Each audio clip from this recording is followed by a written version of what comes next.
Welcome to Hashi Rest, a quiet place for those drawn to inexplicable mysteries and slow stories.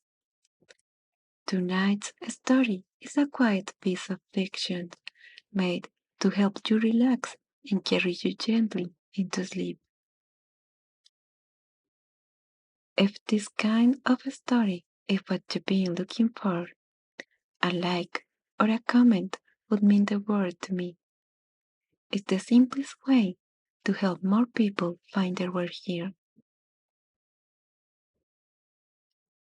There's a lantern in the woods behind my family's cabin.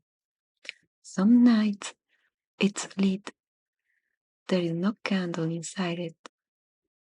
There never has been.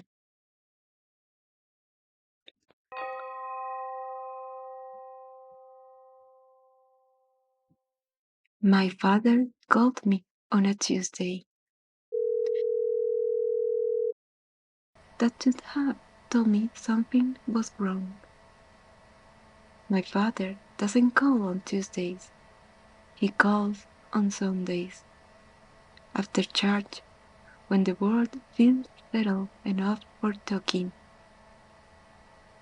So, when I saw his name on my phone that afternoon, I felt something drop in my stomach. That small drop that comes before news, before your life changes shape even a little. It wasn't bad news, not exactly. We think it's time, he said, but to take over the cabin. I want to explain what that cabin meant before I tell you what I found there, because meaning is part of the mystery, not all of it, but part. My grandparents built it in the 1950s on a stretch of land outside a small town in Washington state.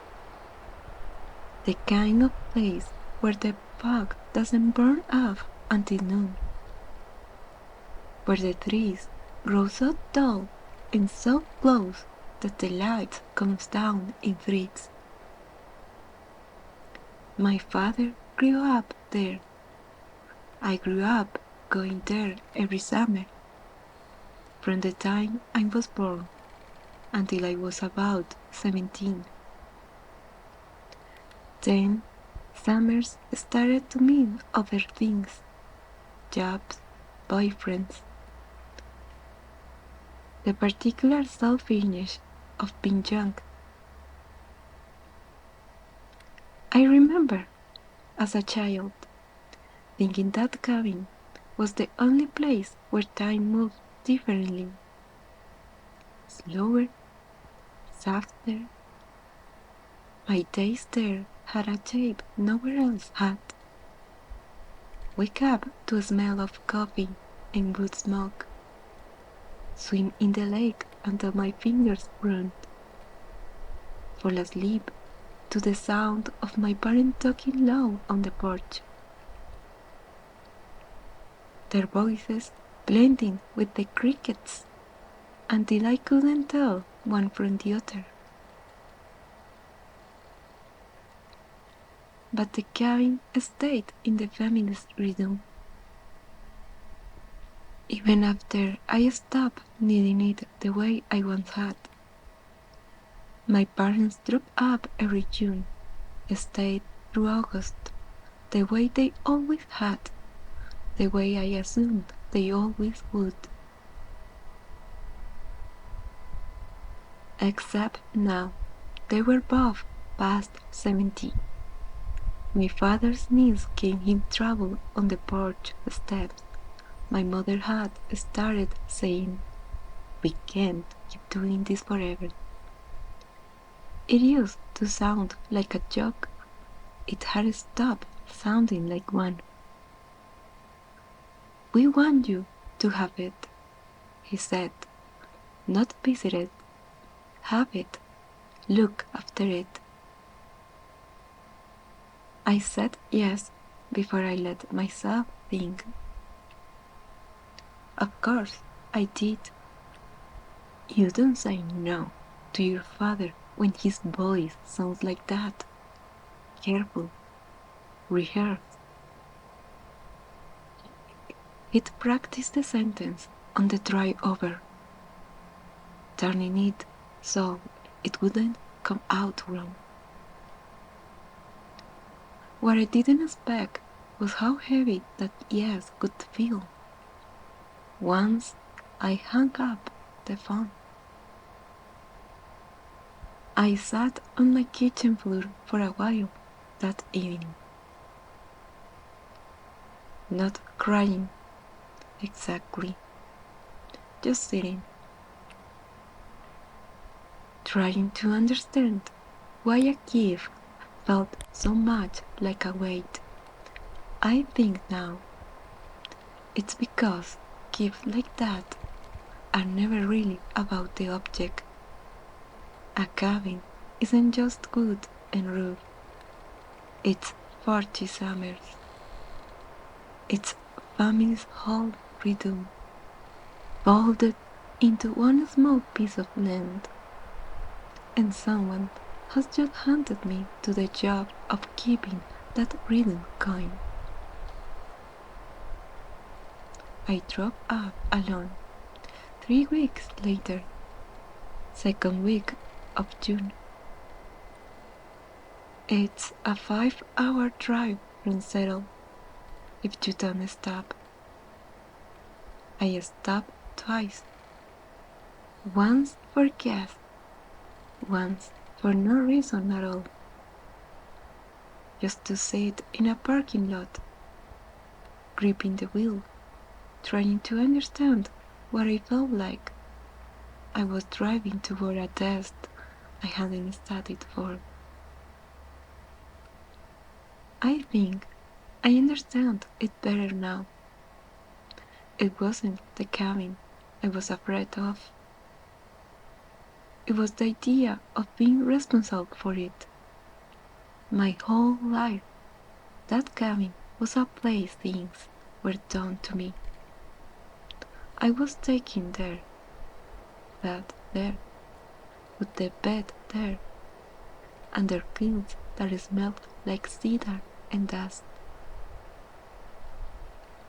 Now I was going to be the one doing the taking, the feeding, the tending.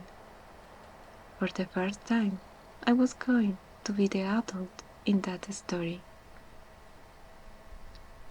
The last hour of drive is the part I remember clearest. The road narrows there.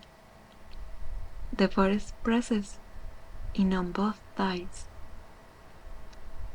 Tall hemlocks, Douglas firs, standing so close the light turns green and soft, almost like being underwater. The radio signal drops out around there too. Every year, exactly at the same curve, like trees themselves are asking for quiet. There's a bend in the road, about 10 minutes out. The trees open up just enough to see the lake. Holloway Lake. I've never met anyone who could tell me who Holloway was. Every time I was a child, my father slowed the car down at that bend, just a little, so we could see the water. I slowed down too, out of habit, I think, or respect. The lake was the same flat silver blue I remember, robed in a thin morning mist that hadn't borne off yet, even though it was well past 10 by 10. The cabin looked smaller than I remembered. People always say that. It's always true. Wood siding gone silver grey, like driftwood. A green metal roof my Graden put on himself. Sometime in the 70s, a porch wrapping two sides of the house. The board soft with age, but still solid underfoot. The wind chimes my grandmother hung by the door were still there, tarnished now, barely moving in the still afternoon air.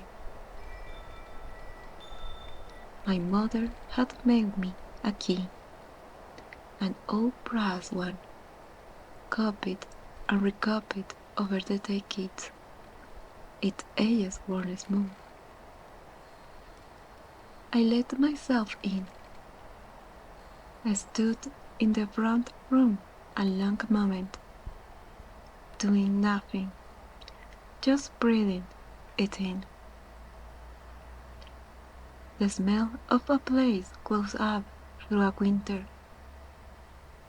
Dust, cold wood, something faintly sweet underneath, like the ghost of the last summer's flowers.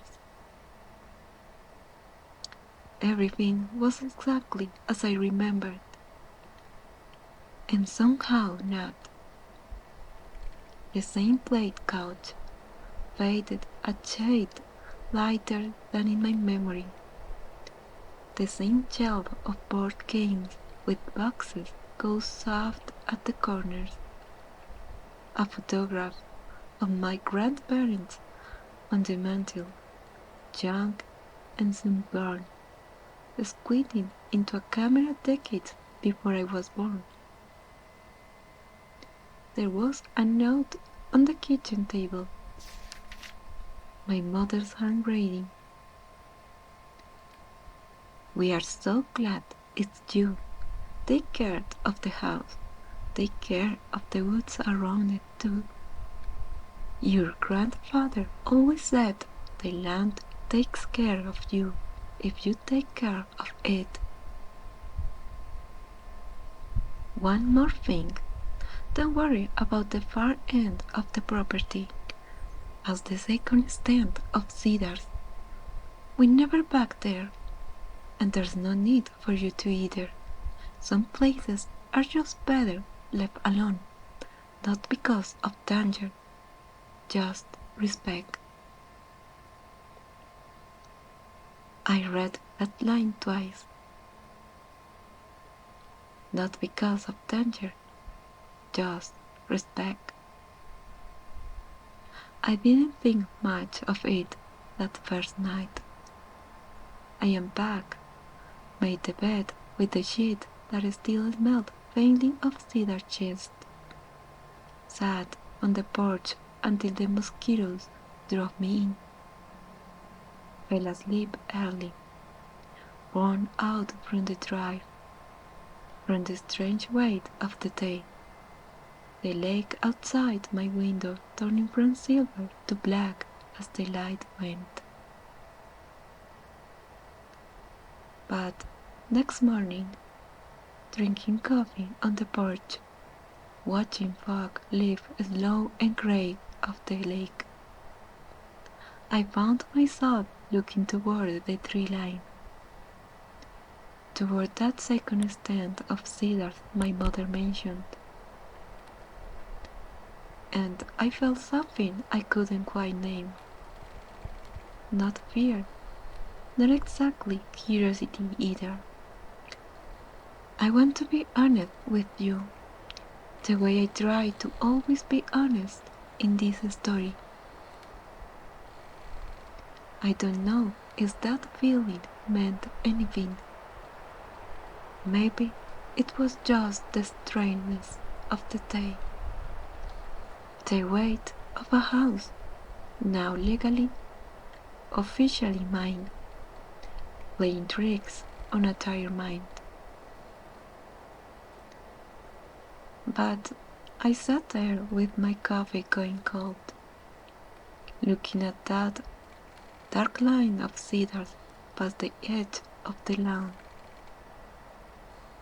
and some old, half-forgotten part of me knew the way children always know that we never went back there is not quite the same thing as there was nothing back there to find.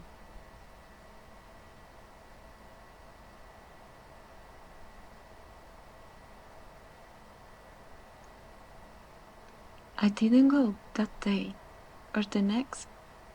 I spent the first week doing the ordinary work of a new owner, cleaning Gather's clock with a winter's worth of needles, airing out closets, making a list of small repairs the porch would need before the wood gave way to rot, wiping down the windows gone cloudy with a whole season's dust.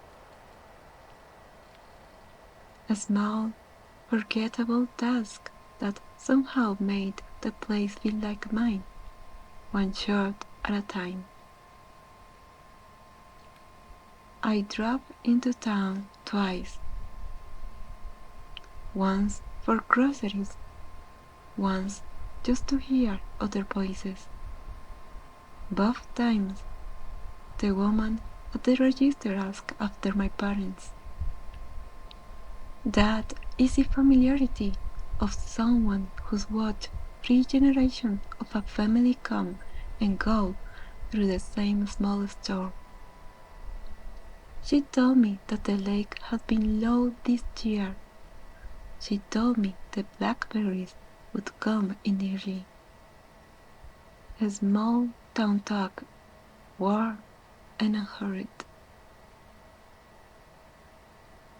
It was the ninth day, I think, when I finally walked toward the cedars. I didn't plan it, not really. I'd gone out to check the old wood shed near the property line.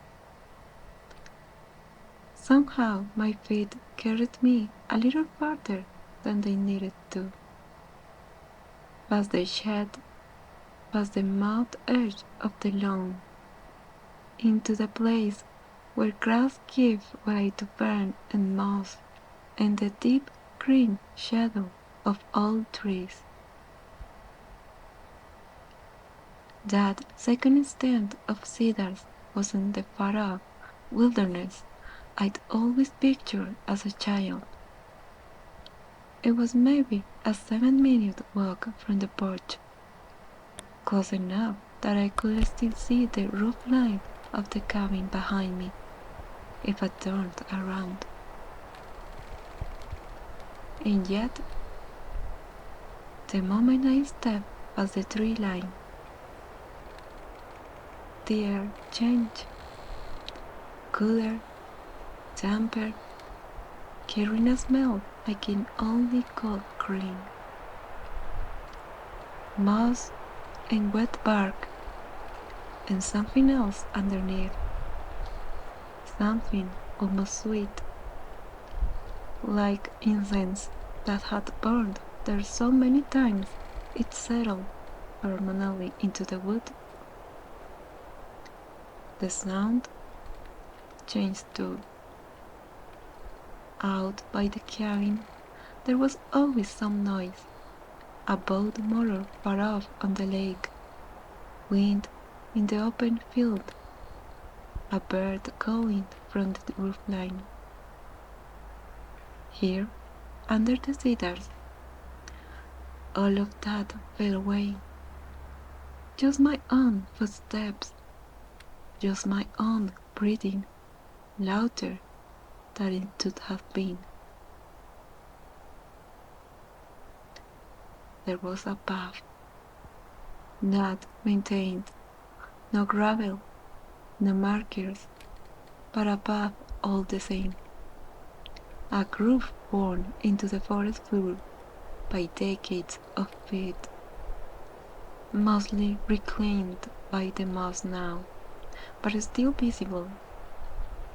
If you knew to look, winding between the cedar trunks like something remembered rather than made. I followed it. I want to describe carefully what I found. I've turned it over so many times since that summer, trying to understand what I was looking at. The path opened into a small clearing, no bigger than my parents' living room. At the entrance stood a Tory gate.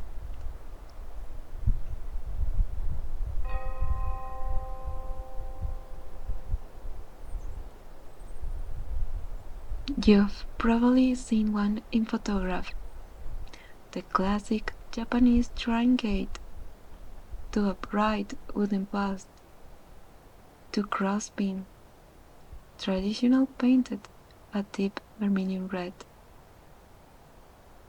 This one had been that color once. Now it was silvered with age, softened at the edges by moss, the red reduced to faint rust patches in the grain, like the last coals of a fire long since gone out. And yet it was standing perfectly upright after what must have been decades of Pacific Northwest winters, decades of rain and wind and rot that should have taken it down long ago. Beyond it, the clearing held the shape of something once tended with real care. A stone path, half swallowed by moss, led to a small stone altar, weathered rag in one corner but intact. Beside the altar, a stone water basin, the kind used for ritual purification before approaching a shrine, still holding a few inches of rainwater, darkly floating on its surface like small boats.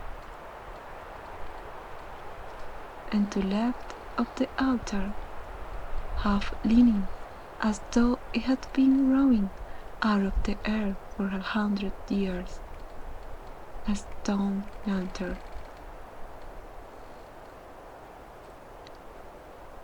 A cherub, about waist height, carved from a single block of grey stone, gone soft and rounded at its edges, a small open chamber at its top, where a candle or oil flame would once have burned through the night. I stood at the edge of that clearing a long time without moving. What struck me first, more than the shrine itself, more than the strangeness of finding something so foreign, so deliberately built, so far from anywhere it seemed to belong, was how alive everything around it was. The rest of the property had the ordinary green of a Pacific Northwest yarn, but here, in this small clearing, my parents had spent 40 years walking around, rather than through. The moss was a color I've never seen moss be, deep, saturated emerald, almost glowing in the low light glittering through the canopy. Ferns grew taller here than anywhere else on the property, and furrowed in perfect symmetrical spirals, like something drawn by hand rather than grown. And flowers, small white ones, I didn't recognize, clustered around the base of the altar. Flowers that I later learned don't typical bloom until August. It was the second week of June. I didn't go in. I want to be clear about that because I think it matters. I stood at the door gate, hands loose at my sides. I looked, I let myself feel whatever I was feeling. It felt closer to walking in on a conversation that had been happening long before I arrived, and I would likely keep happening long after I left. I noticed, just before I turned to go, that the lantern stone's chamber held no candle, no ash, nothing at all, empty, probably had been for years. And yet, I could have sworn, though I've told myself a dozen times since that I was the only angle of a light, only of my tired eyes adjusting to the shade, that as I turned to walk back toward the cabin, I saw it,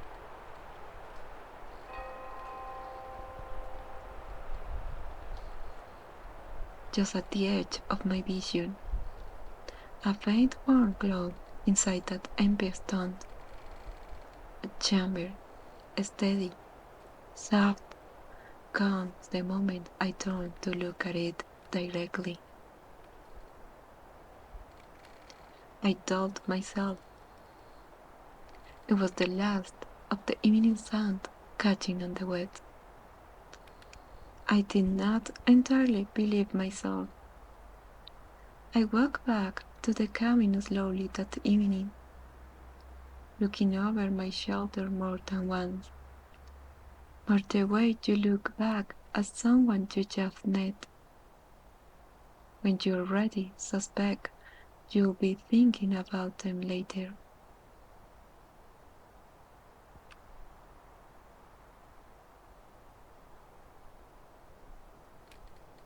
I called my mother that night, asked her as gently as I could what she knew about the shrine.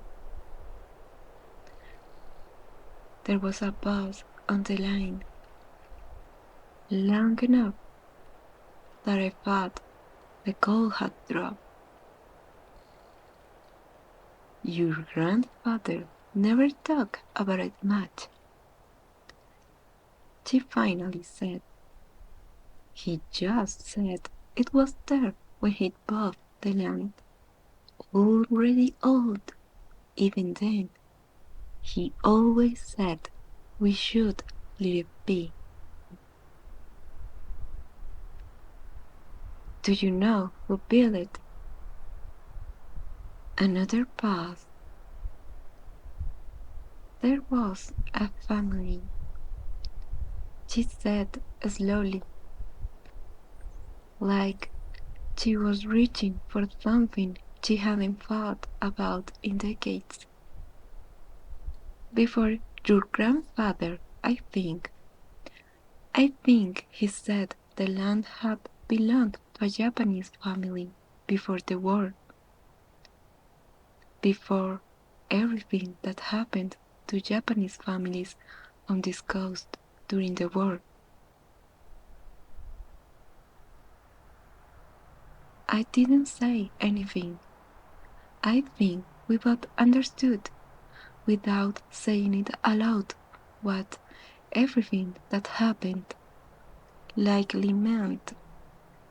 Executive Order 9066 internment families along the whole west coast, farmers, fishermen, shopkeepers, people who have built homes and gardens and lived here, forced from their land almost overnight in 1942. their property sold off, abandoned, or simply lost, while they were held in camps hundreds of miles away. Many never got their lands back. Many never came back to look for it at all. Your grandfather bought the land in 1954, my mother said.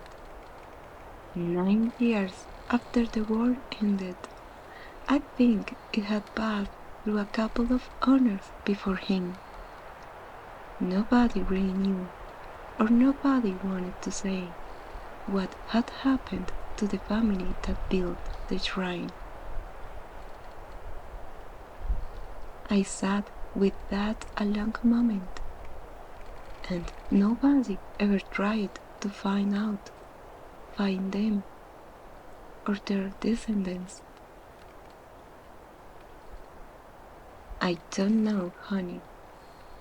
Something tired in her voice, a little sad, the particular sadness of a story with shape you can only partly see. It was a different time. People didn't ask the question we ask now.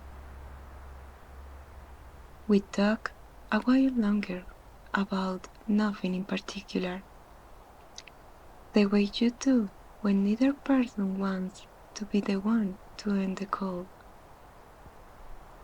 She told me it's something other than cereal for dinner.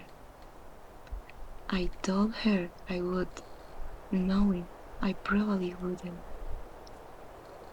I drove into town the next morning, stopped by the small local history society, really just 2 rooms above the hardware store, with a hand-painted sign and bell over the door that hadn't been oiled in years, run by a retired school teacher named Alice Murnau. She had lived in the area her whole life, and she lit up the way people do when someone finally asks about the thing they spent years quietly caring about. When I told her why I'd come, the Sato family, she said, almost before I'd finished my question. I wonder if anyone would ever ask about them again. She pulled out a thin folder, yellowed newspaper clipping, all photographed, handled with the careful reverence of things too fragile to touch often. Her hands moved slowly over the pages, like she was greeting old friends. There wasn't much. A grainy photograph of a farmhouse that no longer existed. A newspaper notice from 1944 listing property available for lease from families being relocated, printed in a small dry tag between advertisements for floors and work bonds. A single formal photograph of a family, a mother, a father, 2 children, a grandmother seated in front, all in their best clothes, none of them smiling in that stiff way people rarely smile in all photographs, but something gentle in their eyes, all the same. They kept a beautiful garden, from what people said. Alice told me, a shrine too for the grandmother. She'd brought the tradition with her from Japan, built it herself with her son, I'm told, in the years before the war. People used to say you could smell incense from the road in the evenings. what happened to them. Alice's face did something complicated, same as so many families that year, taken to Minnetonka in Idaho, one of the internment camps. The land was sold off while they were gone. Happened to a lot of families, whether they wanted to sell or not. By the time the wars ended and people were allowed to go home, if you could even call it that anymore, the Sato family didn't come back to this area. Records suggest they resettled somewhere in California. I never could trace much farther. Did anyone ever look after the shrine after they left? Alice shook her head slowly. Not that I ever had.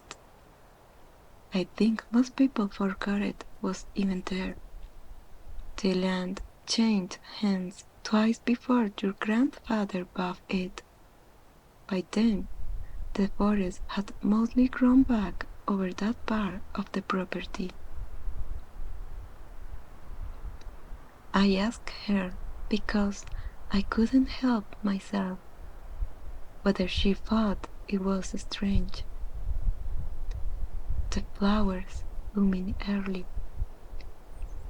She looked at me a moment, an expression I couldn't quite place, not skepticism, not quite belief either, something gentler and more open than both. I think, she said, that some places remember being loved, and I think sometimes if nobody comes along to disturb that, the land just keeps tending itself best it can in its own way. Before I left, she made a photocopy of the family photograph for me, handed it over carefully, like she was passing along something more than paper. In case you ever want to look at their faces, she said.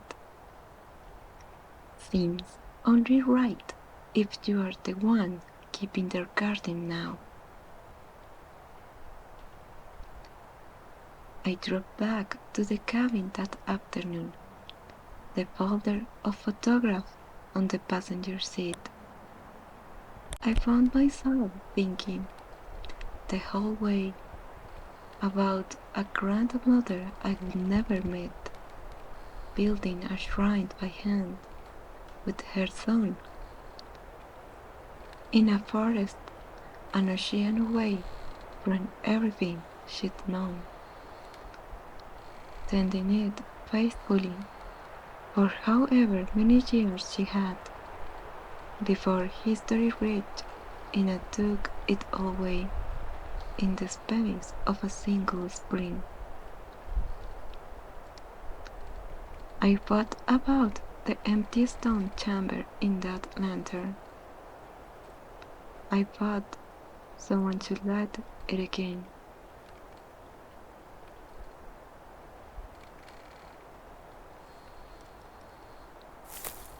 I went back to the next evening, gardening clothes, a small trowel, and almost afterthought, almost embarrassing to admit, a single white candle from the kitchen drawer. I didn't do much.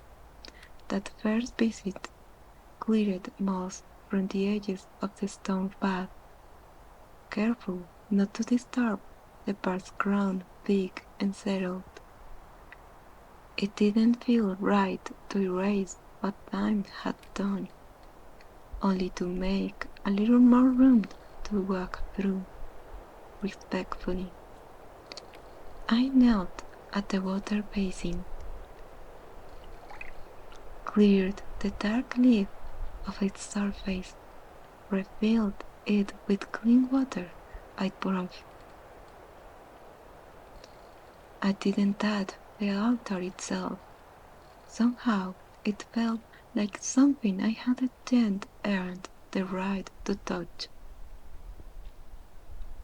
At the lantern, I set the candle inside the stone chamber, but I didn't light it.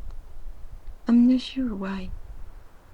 Some instinct told me that wasn't mine to do yet, that lighting it was a kind of permission I hadn't been given.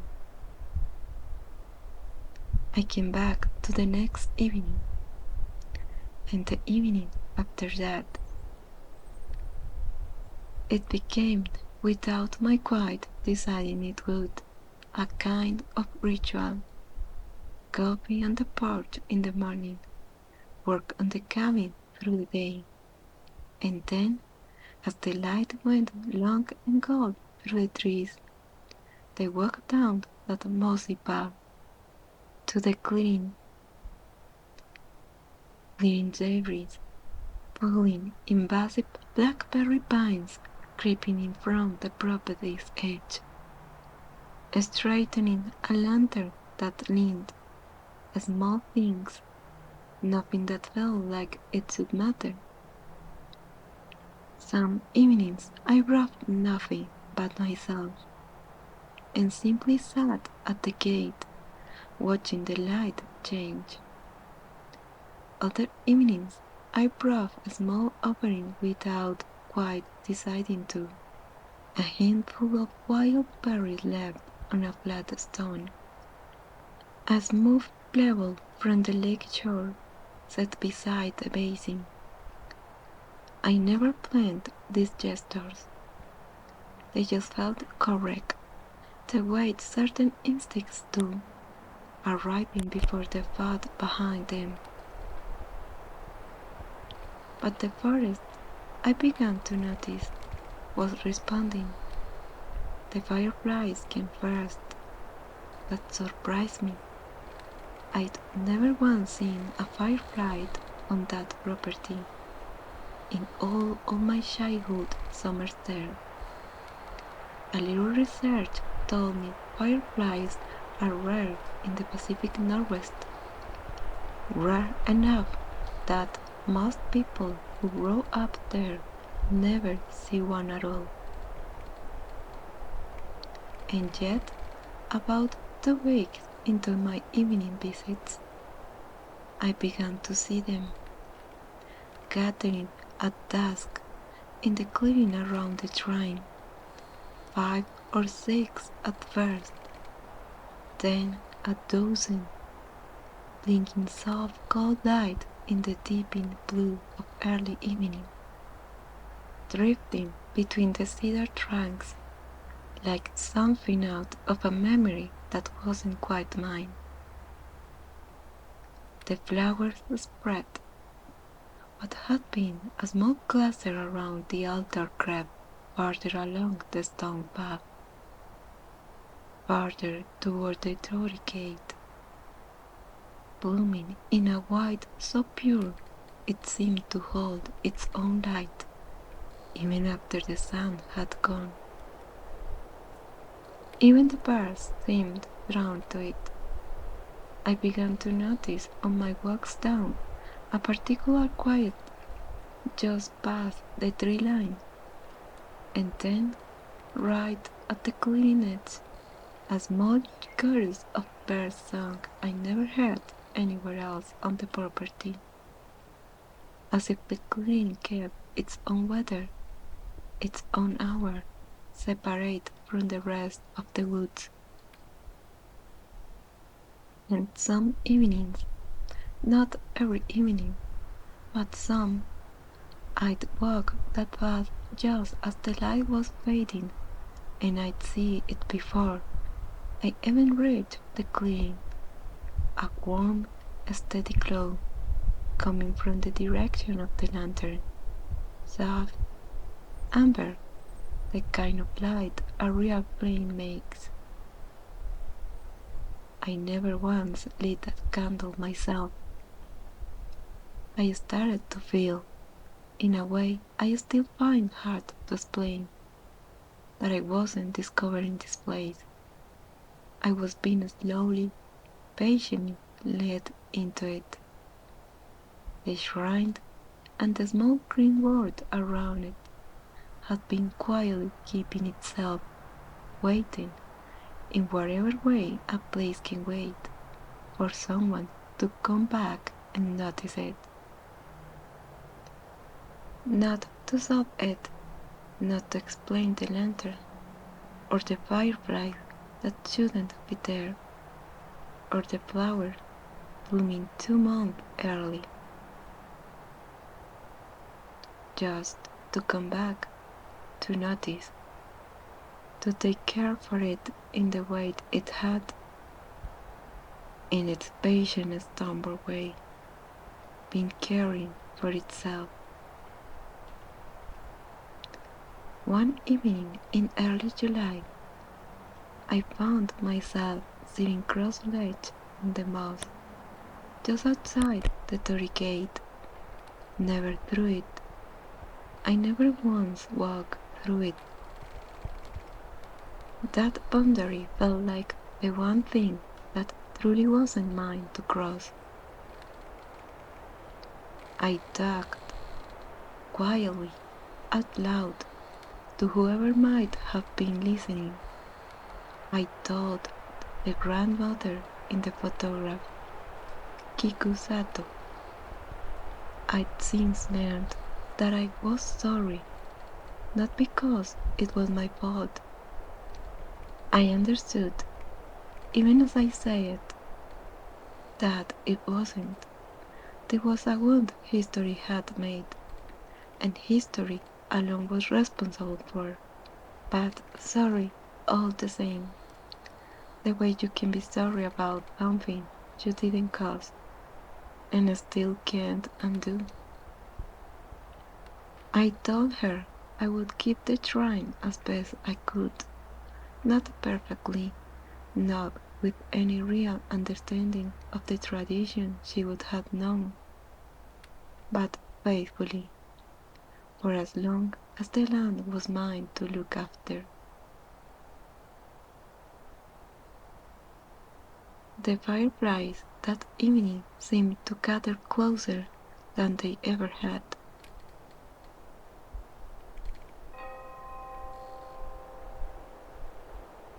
I don't offer that as a proof of anything. I offer it only as what happened, what it felt like, sitting there in the deepening blue dark, the scent of moss and old stone, something sweeter beneath it, something like incense, though I never once burned any myself. By the middle of July,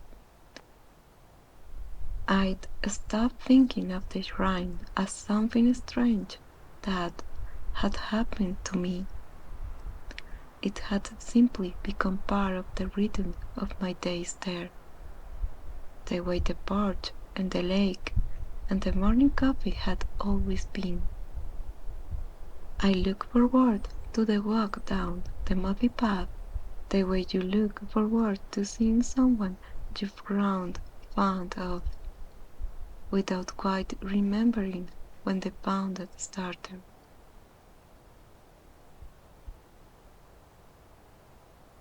It was Alice, of all people, who told me about Tanabata.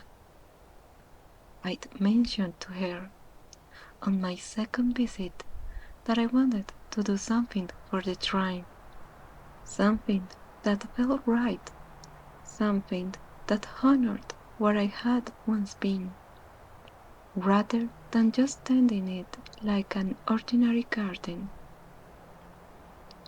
She thought about it a while, then pulled a book from a shelf behind her desk, all soft spined about Japanese folk traditions. Tanabata, she said, showing me the page.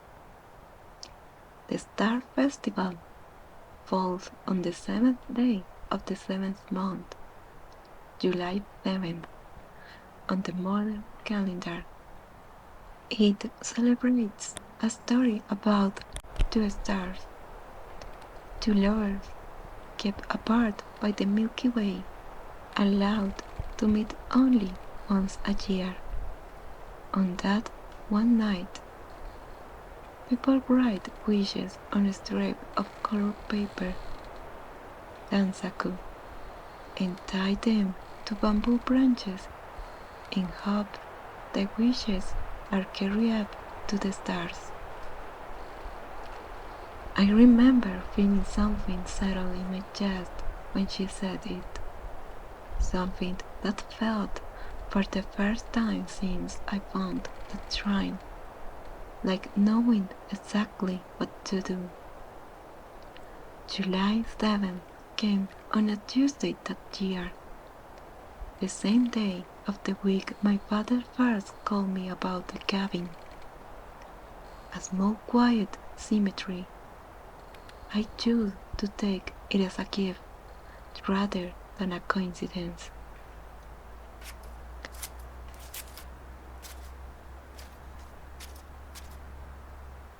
I spent that morning cutting a strip of paper from an old roll of washi, found and opened in a box in the cabin's back closet. My grandmother's, I imagine, saved for some occasion that never came, or perhaps saved for exactly this one. Though that felt like too tidy a thought to fully trust. I cut them into narrow strips, soft blues, warm golds, color that felt right for the clean, colors that echoed the cool green of the moss and the warm amber of that unexplainable light. My hands were unsteady doing it, though there was no reason should have been. It felt somehow like a task that deserved a steadier person than me. I found a young stalk of bamboo. There was a small stand of it, growing wild not far from the shrine. I hadn't noticed it before. Perhaps it hadn't been there before, though by then I stopped trying to account for every strange small grace the forest offered. I cut a single branch, careful, the way you cut the flowers for someone you respected. I spent the rest of the afternoon in a kind of quiet anticipation I hadn't felt since I was a child waiting for a birthday. I made myself dinner and barely tasted. I sat on a porch and watched the sky start its long, slow change toward evening, and I found myself, more than once, simply smiling at nothing in particular. That evening, as the light went gold, then blue, then that particular deep indigo that only comes on clear nights in the deep woods, I walked the mossy path one more time, bamboo branch in one hand, a pen in my pocket, the strips of paper folded carefully against my chest, like something too important to crumple. The fireflies were already gathering when I arrived, more than I've ever seen, dozens now, drifting low and slow through the clearing, blinking gold against the darkening green, and beyond them steady and warm, the lantern glowing as it sometimes did, though I hadn't lit it, though I never once had. I sat at the edge of the barricade, the boundary I still did not cross, and I wrote my wish on the paper. I won't tell you what it said. I think some things are meant to be carried up quietly, meant only for whoever or whatever is listening on the other side of a wish like that. But I'll tell you this, it wasn't a wish to understand the mystery. It wasn't a wish to know for certain whether Kiku Sato's spirit lingered in that clearing, or whether the land simply remembered her so faithfully we had learned on its own how to keep something like her presence alive. It wasn't even really a wish for myself. It was something closer to a promise, dressed up as a wish, the way I think a lot of wishes secretly are. I tied the paper to the bamboo branch, planted it gently in the soft air, just outside the gate, where I'd be able to see it from the path, where the wind of the lake would find it and steer it, slow and steady, through whatever night came after. Then I sat back on the moss,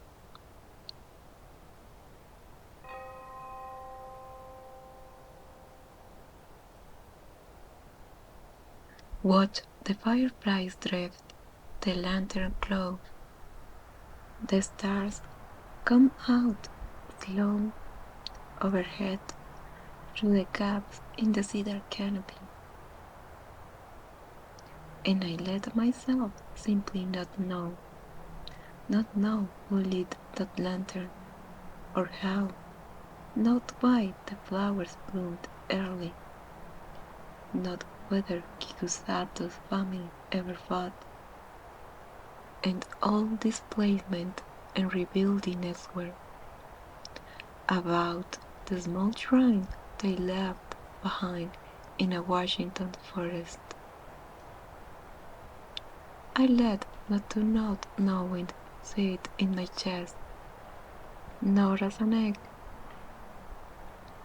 but as something almost peaceful, the particular settled peace of finally understanding that some doors aren't meant to be opened, only tended quietly, faithfully, for as long as you are given the privilege of tending them.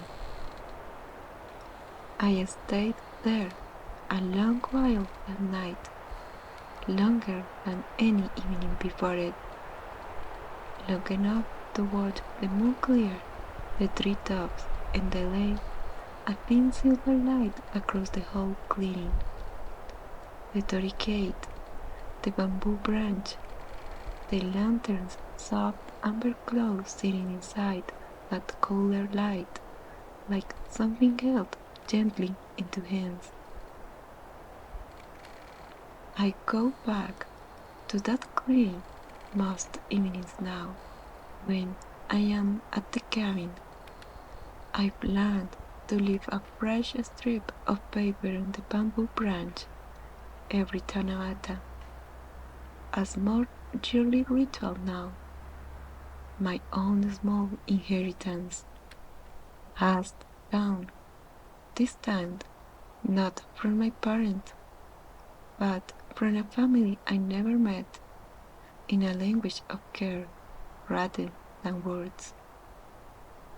I don't know if I ever fully understand what that shrine is, or was, or continues, somehow to be. I've stopped needing to.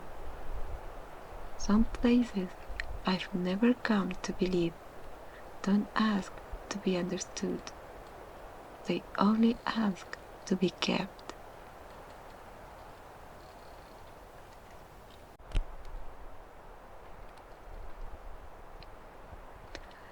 Thank you for making it all the way here with me. I hope this story helped you relax, even just a little. And if you're still awake, still not quite ready for sleep, I'd love for you to stay a while longer.